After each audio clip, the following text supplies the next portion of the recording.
good day. We're going to just try to go through my garden and show you a long stretch of it. Starting here in the front, you'll see some turtle heads coming up out of the ground. Then when you move over to this spot here, I've just put in a couple different types of hens and chicks. And here you can see the ground phlox is really in bloom right now. The hops vine is just about to the top there, and we've looked at that when it was starting below. And here the iris are forming their flowers, so we'll see those later in the season. Kick seed, which we'll try to take over, is a lot here.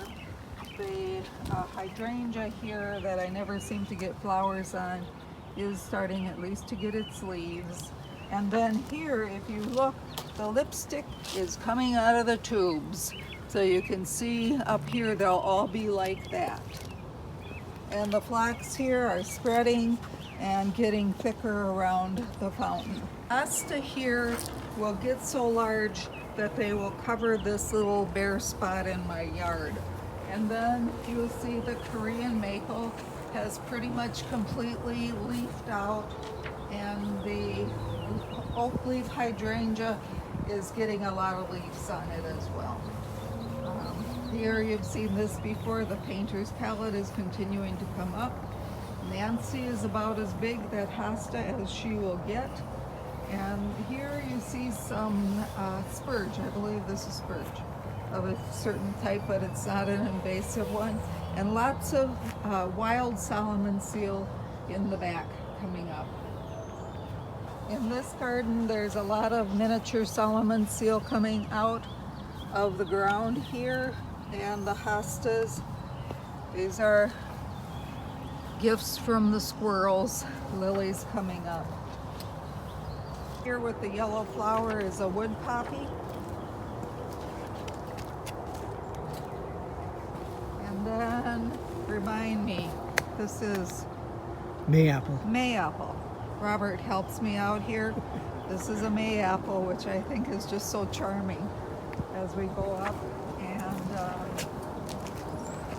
this is a name that always escapes me, and I'm sorry I can't bring it to my mind right this second.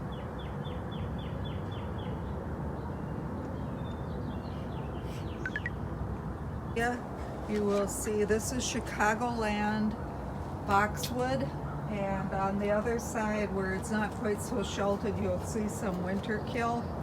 And then this is just a little kind of a rock garden that I put in.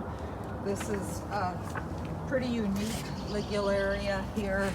Looks very different from those that are in the back, further in the back.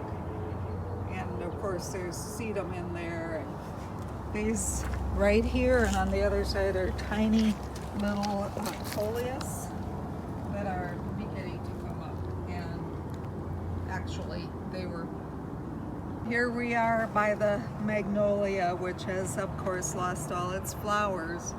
And you can see the miniature bleeding heart and the ferns and several different varieties of hosta that are coming up in this area. And if Robert wants to look right up above him, he'll see that the ruby tears weeping crab is flowering, and there's a beautiful big bumblebee up there. The bee that's in the ruby tears weeping crab that seems to be enjoying those flowers and coming over to say hello to Robert. Weeping spruce that we looked at before, that has more pine cones on it than I've ever seen, next to the Karl Forester grasses that a lot of people have. And I hope that as you go through the weeks that you're really enjoying being in your gardens and looking at everything growing.